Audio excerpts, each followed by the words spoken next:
अखन अहाँ सब सुन रहल छी मैथिली एक्सप्रेस की शानदार प्रस्तुति। खुशी रिकॉर्डिंग स्टूडियो बलुआहा। पंजाब जाए का पैसा कमाए का, पंजाब जाए का पैसा कमाए का, आपन कहताबै छै कि दोसरा के मौगी पर सब दिन छौरा पैसा लुटाबै छै कि दोसरा के कनिया पर सब दिन छौरा पैसा लुटाबै छै।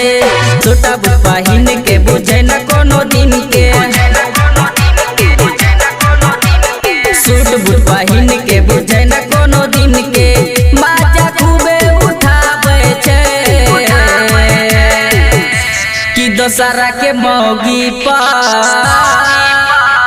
सब दिन छौरा पैसा लुटाबै छै कि दोसरा के कनिया पर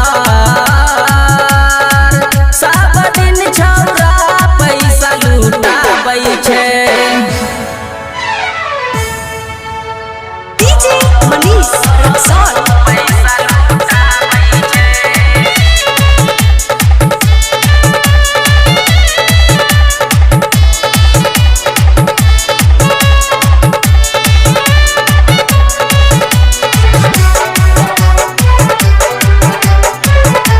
खुशी रिकॉर्डिंग स्टूडियो बलुआहा।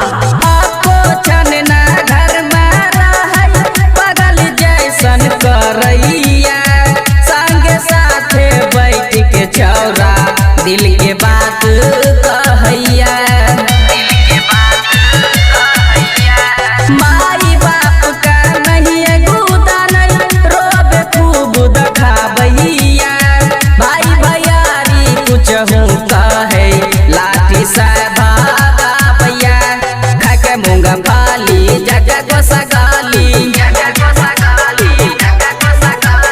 खाके मूंगा फाली जगह गोसा गाली, माजा खूबे उठाबै छै कि दोसरा के मौगी पर सब दिन छौरा पैसा लुटाबै छै कि दोसरा के कनिया पर सब दिन छौरा पैसा लुटाबै छै।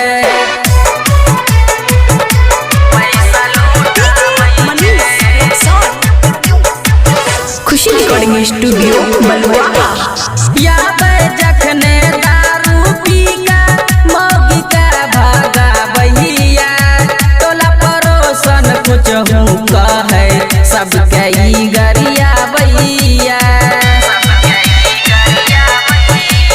गोपालपुर के राजेश रसीला कही कही समझाबैया, फूलचंद रंजीत बल्टू सुधीर लाठी से धमकाबैया। आधी आधी रात का मिस कॉल मार का,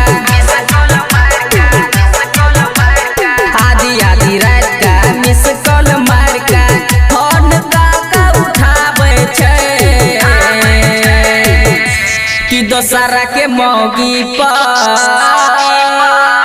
सब दिन छौरा पैसा लुटाबै छै कि दोसरा के कनिया पर सब दिन छौरा पैसा लुटाबै छै। छोटा बहिन के बुझे न कोनो दिन के, सूट बूट बहिन के बुझे न कोनो दिन के, बाजा खूबे उठाबै छै